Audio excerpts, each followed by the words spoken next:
変装したんじゃないか。それは逆に誤解を生むぞ。マジで姿を現さないな。すごくヘイト勝ってるな。絶対逆らえないもんな。これ本当にヤバそうだな。それは想定外なんじゃない？みんな殺す動機多すぎるんだよね。マーゴが全部言ってくれたな。なぜこの時間に見に行ったんだ。次ぶっ壊せるのやばいな。こんな毎回アイテム支給されるみたいに。もうこれことが起きてしまってる？エマさん、大変です。地球壊されてる？何かあったの？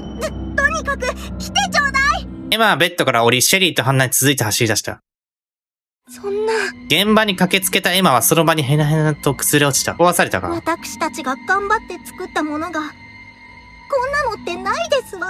一体誰がこんなことを。一緒に逃げられない子が壊したんじゃないかな。ボロボロに引き裂かれた布切れがあちこちに散らばっている。バスケットもぐしゃぐしゃに潰され、気球は無残に破壊し尽くされていた。さああたりここだよね、怪しいとしたら。騒ぎを聞きつけた少女たちは続々と集まってきている。そしてひどいありさまになっている気球にみんな呆然と立ち尽くしていた。少女たちに突きつけられる現実。脱獄が失敗したのだ。おいおっさん。おっさん疑われるの。ミリアが隠したからな。アリサがミリアの首リボンを掴み上げ、至近距離で睨む。隠し場所はおっさんしか知らなかったはずだ。おっさんがやったのかよ。これミリアが死んだらアリサも疑われるし。ミリアさん、何か言ってください。そうしないと、みんなが。おっさん、マジなの？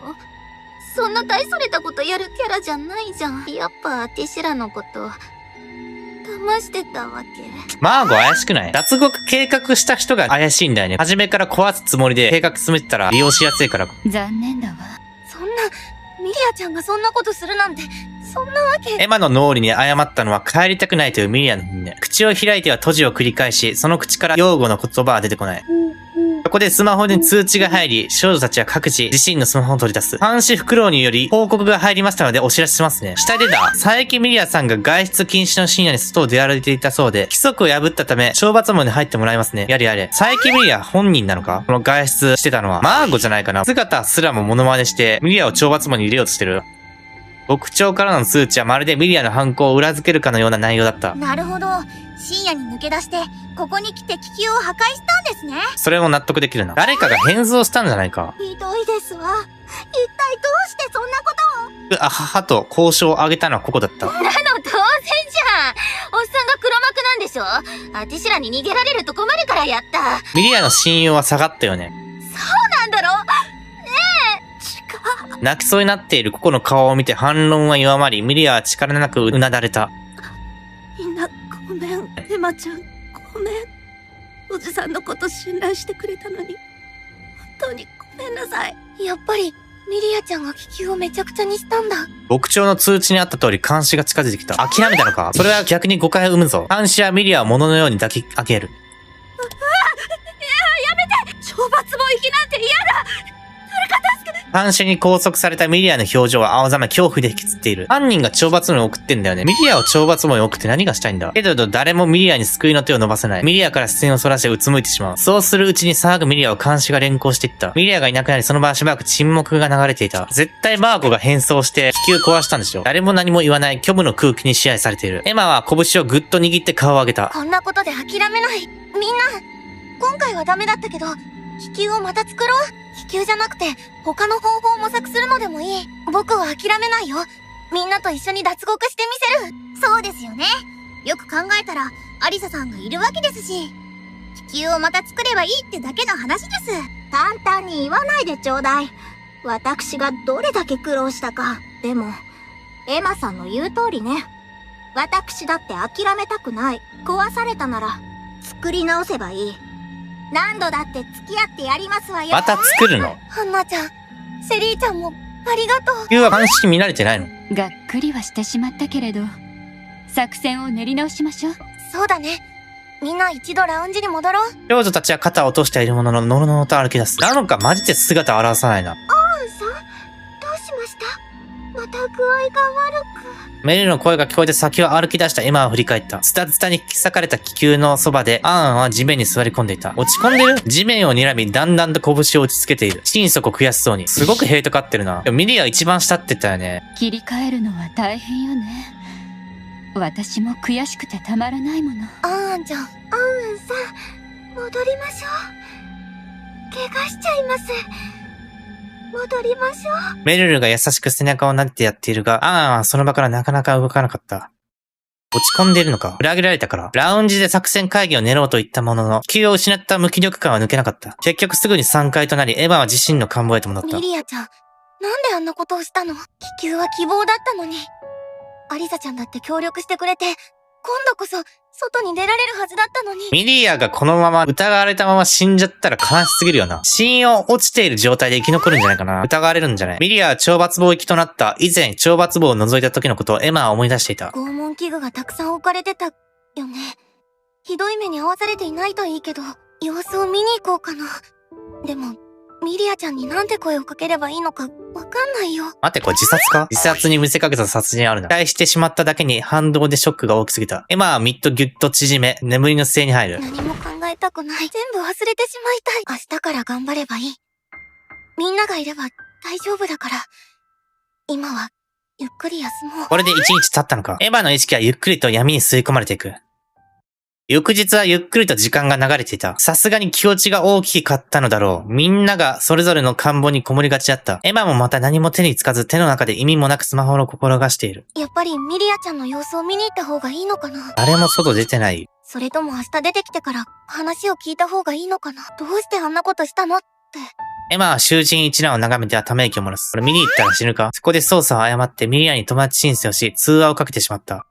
完全に誤操作だったのだが、想定外にミリアのスマホへ繋がった。ミリアちゃん？生きてるのか？声だけだと怪しいな。エマはぎょっとしながらも慌ててスマホを耳に当てる。ああ、桜庭エマさんですか。極長に繋がったのか？極長？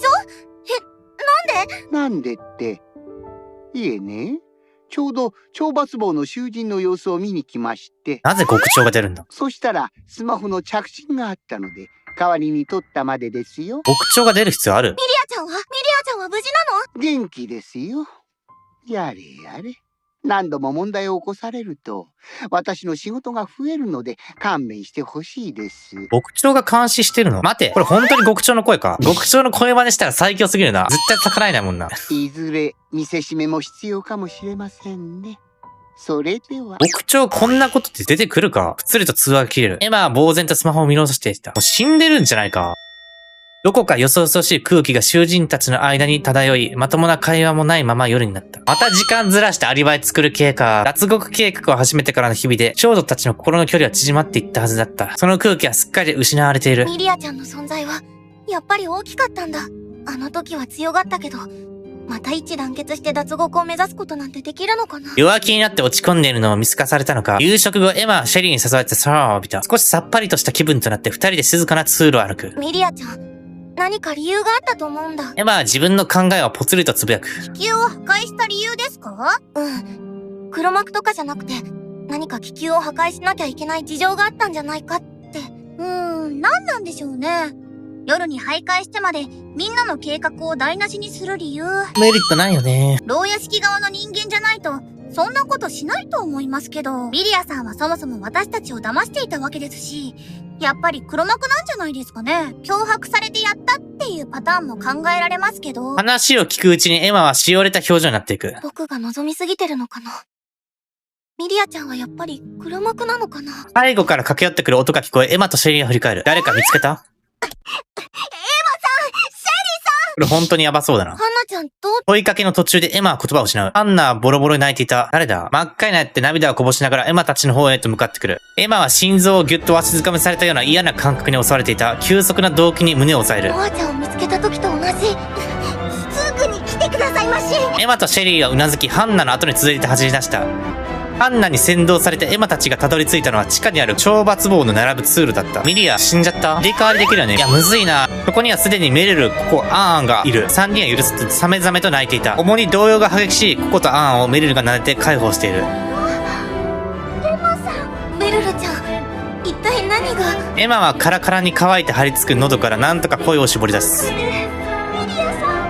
おっさんが刺されてる。でも扉が開かなくて、まだ生きてるかもしんないんだよ。その部屋開けてよ。ねえ。拷問されてだけ？ココが指さした扉の前にエマとシェリーは立つ。密室か？ミリアちゃんが刺されてる。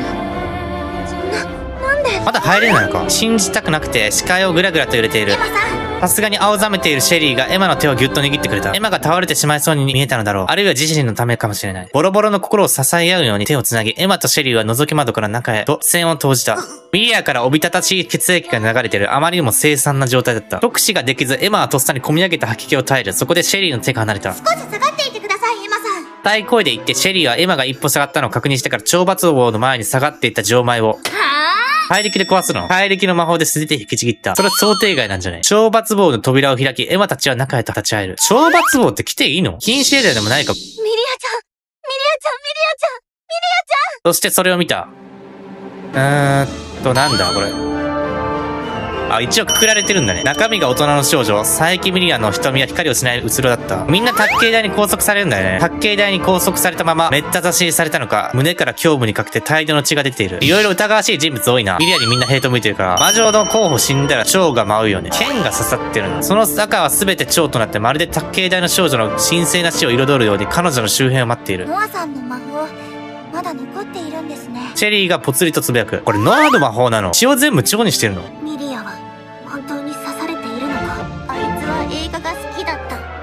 特殊メイクではないのか？確認した方がいい。死亡時刻だよね。ふらふらと立ち入ってきたアーンに言われてエマたちはハッとする。そうだよ。まだ生きてるのかもしれない。懲罰棒送りされた時点ですぐ死んだんじゃないかな。牧長の声を使ってまだ生きてるって誤認させてるでしょ。メルルさん。シェリーが呼んでメルルも中に入ってくる。もしまだ息があるのならメルルの魔法が有効だ。エマたちはミリアへとすがるように駆け寄って状態を確認する。メルルは光を放つ手を伸ばしミリアに触れる。しかしすぐに辛そうに首を振った。ダメです。もう亡くなっています。ローの絵になってもむせ返るような血の匂いは変わらない。なんでミリアを狙ったんだろう。それにミリアの死体はとても直視ができるような状態ではない。エマたちは必死で吐き気を耐えながら一度外へ出る。ミリアちゃん、なんで？ミリアのスマホが落ちていた。スマホ落ちてる。アーンがミリアの端末を差し出してきて、エマはそれを受け取った。扉閉まってたんだよね、鍵で。スマホは回収してたんじゃないかな。後から入れたんじゃないの？どうやって殺したんだ？鍵もわかんないし、入れ替わった。時間ずらしたとしても殺し方わかんないな。密室でしょ。ミリアのスマホを見下ろすと、エマは涙が溢れて止まらなくなった。少女たちの悲痛なおいつや慟哭が地下通路に響く。タイミングを見計らったように、スマホ通知音が鳴った。全員に認知されたから通知されるの？ああ、知らせが入りました。痛ましい殺人事件が発生したようですね。すでに外出禁止時間ですが、緊急事態なので特別措置とします。皆さん今すぐラウンジに集合してください。従わなければ監視が連行しちゃうので。牧長のメッセージ通り監視が通路を荒れている。これ集会するの？その後に起きる出来事を想像してかエマたちは力なく歩き出した。裁判始まる前の捜査だよね。少女たちはラウンジに集まった。集まらないと規則違反になるからだ。みんなの瞳は一様にほの暗い。ミリアが殺されたと知らせが入り、現場を見ていないマーゴとアリサもその現実を拒否しているかのようだった。俺はもうマーゴって今回決めつけるけど。ミリアちゃんが殺されたなんて、それは本当なの？本当ですわ。私たちは見てきましたの。明らかに殺されていたの？それはそうかもしれません。拘束されていましたし、誰かに刺されなければあんな風には。また遠距離攻撃がミリアに誰も近づけないんだよ。マーゴは憂いげにため息をつく。そう。ということは、魔女裁判をやるということよね。証拠集めしないとね。裁判とかマジだるいんだけど。別にさ、あのおっさんが殺されたってどうでもよくね？だってあいつ、裏切り者じゃんよ。黙れよ、クソ女。んなこと言ってさ、ヤンキーがやったんじゃないの？気球壊されてめっちゃ切れてたよね。みんな殺す動機多すぎるんだよね。マジで燃やすぞ。気球を壊された恨みはみんな持っていそうよね。あら、ミリアちゃんを殺した動機ってみんなが持っているということかしら。マーゴが全部言ってくれたな。私はそんなことで人殺しなんてしませんわ。魔女になりかけてる子は殺意にとらわれるんですもの。わからないわ。みんなの雰囲気が険悪になってる。当然だ。誰かがミリアちゃんを殺した。その犯人を探さないと僕らも処刑されてしまう。みんな疑い合ってるんだ。誰が殺したんだって。エマを中心にせっかく築き上げてきた仲間の絆は脆くも崩れされそうだった。そこで天井近くからの羽ばたき音とともに極長が現れる。はあ、殺人事件起きちゃいましたね。しかも夜に。捜査は迅速にした方がいいでしょうし、特例措置となりますが、今夜の0時に魔女裁判を開廷します。はあ？あと1時間半しかないじゃん。バカなの？みんなが就寝する時間帯に発見されたのか。そう言われましても、私も時間外労働ですから。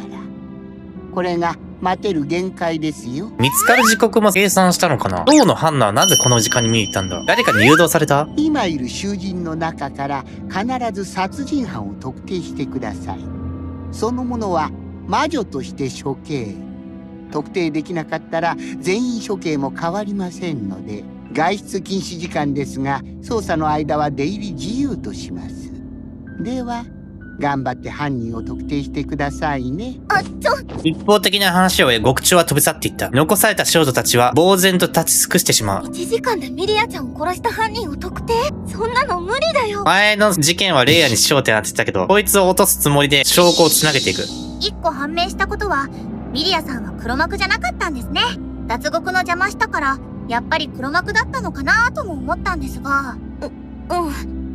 そうなるとますますミリアちゃんの行動理由はわからないけど、とにかく急ごう。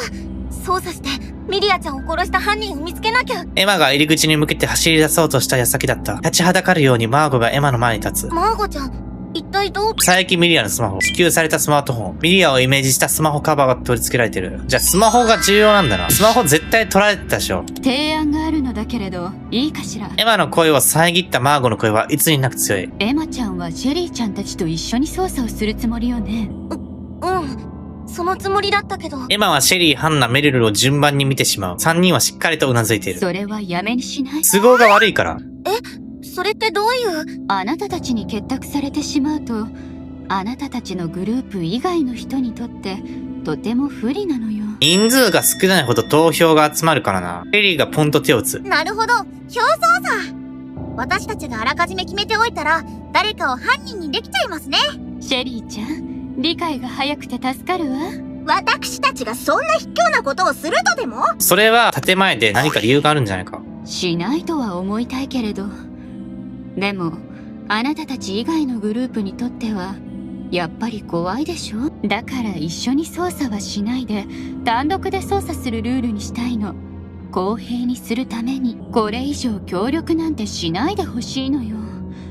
ね、エマちゃん、わかるでしょ？マーゴの圧のある物言いにエマは悲しげに眉を下げた。間違ったことは言ってないけど、マーゴちゃん、やっぱり誰のことも信じてなかったんだ。わかった。みんな単独で捜査しよう。ただ、得た情報の共有はしていってもいいでしょ？それはもちろん。犯人を特定するのが一番ですもの。頑張りましょうね、エマちゃん。にっこりと笑うマーゴの顔をエマはまともに見れなかった。エマたちはラウンジを出てそれぞれに捜査を開始した。一番気になるのは状況を知りたい。懲罰房にまず向かおう。エマが懲罰房の並ぶ通路の方へ行ってみると、シェリーとメイに遭遇した。エマさん、やっぱりここを調べに来ますよね。捜査の基本ですしね。さっきはパニックを起こしてたし、ちゃんと調べた方がいいと思って。でも、あれをまた見るのは正直きつい。シェリーちゃん、メルルちゃんは何か見つけられた？いえ、まだ特には。懲罰房の通路は暗いことくらいしか。懲罰房の通路は暗い。今その話する？あとは、強いて言えばこれくらいでしょうか。シェリーが差し出してきたのは先ほどシェリーが壊した錠前だった。鍵をどうするかだよね。壊しちゃったんですが、後で怒られたりしませんよね。多分、懲罰房のドアは錠前がかかっていて閉じられている。僕らが駆けつけた時には鍵がかかっていて、扉は開けられなかった。鍵なんかどう入手するんだ？それなら、誰がどうやってミリアちゃんを刺したんだろう。ミリアと入れ替わって中だけで完結して死んだんじゃないかな。外からできないよね。これってあれですよね。定番の、あれ。密室殺人？密室殺人？ですシェリーちゃんはテンション上がると思った。念のため、他の懲罰房の扉も開かないか調べてみましたけれど、ダメでした。懲罰房に入れられて入れ替わったんじゃないかな。A ぐらいは繋げるでしょ。すべて鍵がかかっていて、いや、入れるのはミリアさんのいる懲罰房だけです。くくりつけられてたんだよね。誰かの手が加わってる。自分でくくってどうやって死ぬんだ？鍵開けたのか？壊れた錠前。懲罰房の扉についた錠前。外から鍵をかけるためのもの。くすんだ金色をしている。入るときに立花シェリーが引きちぎったため元気をとどめていない。鍵ぶっ壊せるのやばいな。あまり気乗りはしませんが、ミリアさんの死体を調べるしかないですよね。今回獄長さんに中に入っちゃダメって言われてませんし、時間もありません。行きましょう。今回入っていいんだ。エマたちは青ざめ震えながらミリアの死体がある懲罰房の中に入った。懲罰房内部を改めて観察すると凶器になり得るものはたくさん置いてある。中にさえ入れたら殺人自体は簡単にできちゃうのかも。でもだからって拘束されているミリアちゃんを刺すなんて。エマは表情を歪ませミリアの方へと恐る恐る視線を移した。八景台に拘束されたミリアの死体は先ほどの状態のままだった。拘束されてるな。刺されたのか。どうやら腹部を何度も刺されてますね。何度も刺してるなら絶対その手が加わってるね。早速シェリーがスマホを取り出し、房内の撮影を始める。改めて見ると本当にひどい。なんでこんなに何度も刺す必要があったの？ミリアちゃんが一体何をしたっていうの？それともこれが魔女の殺意なの？刺す必要があったんじゃないの？エマの目の端にじわりと涙が滲み、慌てて拭う。つまりこの状況誰かが刺したって状況に思えるよ。自分で刺したとは思えないもん。泣いてる場合じゃない。時間がないんだ。犯人の手がかりを見つけないと。ミリアさんを降ろしてあげられないでしょうか。っていうか入れ替わったところで死んだ後入れ替わるのか？かわいそうですけど、でも捜査中はこのままにしておいた方が良さそうです。凶器は明らかにこれですよね。ナイフ。シェリーが指さしたのはミリアの胸に突き立っているナイフだった。懲罰房の中には凶器になりそうな刃物がたくさん転がってる。犯人はその場で適当な刃物を拾ってミリアちゃんを刺したんだろうね。衝動的な殺人だったのですかね。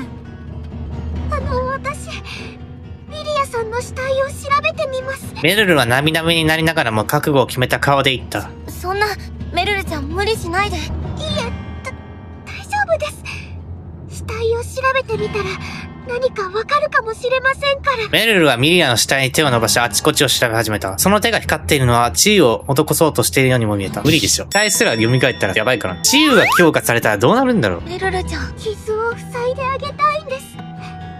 それなのに私の魔法役立たずですね。メルルはハラハラと涙をこぼしながらミリアの死体をいたわるように調べていく。その手がはっと止まった。何か見つけたのでしょうか？ミリアさんの口の中に鍵が入っていました。懲罰房の鍵はあるのか？どこから鍵入手してきたの？運営が持ってるものでしょ。鍵がなんで口の中に？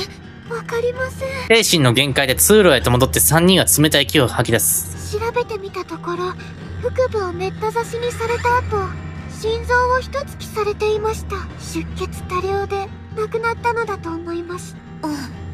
ありがとうメルルちゃん。僕は他のところを調べてくるね。一番いいなと思った子は死ぬな。今の声は震えている。立っているのもやっとのやつだった。鍵どこから入手したんだ？ミリアをここで殺したんでしょ？扉の中に鍵が意味わかんない。扉閉まってたんでしょ？自分で動いてやったとしか思えないよな。入れ替わって自分で口の中に鍵入れて、最後どうやって戻るんだろう？鍵どっから入手したんだ？ミリアがよくいたの、娯楽室、アンと一緒にいたのは知ってるけど、エマが2階の娯楽室に行ってみるとアンがそこにいた。何も映らないスクリーンを眺めている子はとても寂しそうだった。ミリアとアンはここでよく古い映画を鑑賞していた。その光景は二度と見られないんだ。アンちゃん、何か手がかり見つけた？アンは力なく首を振ってスケッチブックを掲げる。まだ何も。僕も少し探してみる。ミリアちゃんは自由時間の多くをこの娯楽室で過ごしていた。何か手がかりになるものが残っているかもしれない。エマとアンは手掛けして娯楽室を捜索していく。するとキャビネットに鍵がかかっていて開かないことに気づく。鍵がかかってる？なんで？あれ？ここ開かないな。気にはなったものの開かないなら一旦諦めるのかない。あの鍵って情の鍵なのか？一通り捜索したが、それ以外に特には何も見つけられなかった。佐伯ミリアの死体写真、佐伯ミリアの死体を写したもの。死体発見時、ミリアの死体は拘束された上で腹部をめった刺しされていた。刺し傷は胸と腹部にある。刃こぼれしたナイフ。錆びついていてボロボロだが切れ味は残っているナイフ。先端は鋭利で血がついている。佐伯ミリアの口の中から出てきた鍵。くすんだ金色をしている。くすんだ金色って説明あるから、情の鍵なのか？ここには何もなさそうだね。僕は他の場所へ。エマが扉の方へと向かっていくと、裾をぐいと引っ張られた。振り向くとアーンが泣きそうな顔でエマを見上げている。アンちゃん、どうしたの？何か言いたげに口を開きかけ、ただ辛そうに首を振る。その心情を察してかエマまで泣きそうな顔になる。犯人見つけようね。必ず。アンはこっくりとうなずいてくれた。玄関ホール意味ある？地下通路繋がってるから。玄関ホールにはハンナがいた。ハンナちゃん、ここで何を？エマさん。外に出られないかどうか確かめていたんですの。外に？もしかして外から殺人犯が侵入したかもしれないと思って。言いづらそうにしているが、ハンナの頭に浮かんでいる人物はエマには容易に想像がついた。ナノカちゃんが外から侵入してミリアちゃんを。ナノカ姿現さないな。裁判に出席するのか？そもそも僕らはナノカちゃんがどこに隠れているかも知らない。ずっと牢牢屋敷の中にいたのかもしれない。それで木を見て。疑われるよね。エマは強く頭を振った。一番殺意を抱いていたのはナノカだからね。エマは強く頭を振った。決めつけるのは良くない。正面玄関は鍵がかかってましたわ。ハンナの言葉にエマはどことなくホッとした顔になる。外出はできないのか？そうそう。あとはこれを見つけましたの。スコップ？コップ？掃除ロッカーに入っていましたの。定期的に入れ替えられるみたいですわね。そんな毎回アイテム支給されるみたいに。犯人はこれで穴を掘ってミリアさんの懲罰房に侵入したのかもしれませんわ。すごい発想だな。密室だからね。懲罰棒に穴みたいなものはなかったかな。食い気だったハンナがっくりと肩を落とす。そうでしたわね。とりあえず他にも何かないか探してみるね。ありがとう、ハンナちゃん。捜査の時間はあまりに短い。落ち込むハンナを気にかけつつ、エマを振り切って駆け出した。ラウンジ行ってみるか。エマがラウンジに戻ってみると、ココがそのまま残っていたようだ。ココはソファーに座って、膝に顔を埋めている。肩が震えていた。ココちゃん、相当ショックだったんだ。エマは声をかけるのをためらう。少し調べて、さっさとここを出よう。人が死んでるのショックなのか。なるべく物音を立てないように忍び足で移動していたのだが、ココの方がエマに気づいた。ああ、なんだエマッチか。操作してんの？そんなんやって意味ある？意味って、だって調べなきゃミリアちゃんを殺した犯人なんてわかんないよ。そんなん誰でもいいじゃん。あいつは殺されて当然だったんだよ。そんな言い方。ココがきっとエマを睨んできた。だって裏切り者じゃん。殺されてざまあみろって感じ。犯人見つけないとあなた死ぬよ。ココちゃん、無理してる。ココはミリアの死を受け止めきれず、きっとこの場から動けないだろう。エマはかける言葉を見つけられず、ただ悲しそうな瞳をココに向けた。そうだ。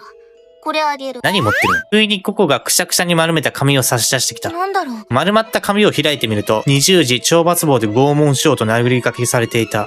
これ？今日の夜ここの壁に貼ってあったのを剥がした。ココが剥がした。20時懲罰棒で拷問しようと書かれたメモ。ラウンジに貼り付けられてた。この拷問章のメモを、今日のハンナが見ていたら、懲罰棒に向かう理由になるよね。運営が書いたんじゃねえの？趣味悪。そういえば、獄長が見せしめがどうとか言ってた。それが本当の獄長の声かわかんないけどね。もしかしてミリアちゃんの殺害は予告されていたってこと？汚い字で書かれた紙を見下ろし、エマの喉がごぐりとなる。ねえ、ココちゃん。これを見つけた時の状況って。今は無理。悪いけど誰とも話したくない。いや、話さないと。ココは再び膝に顔を埋めてしまった。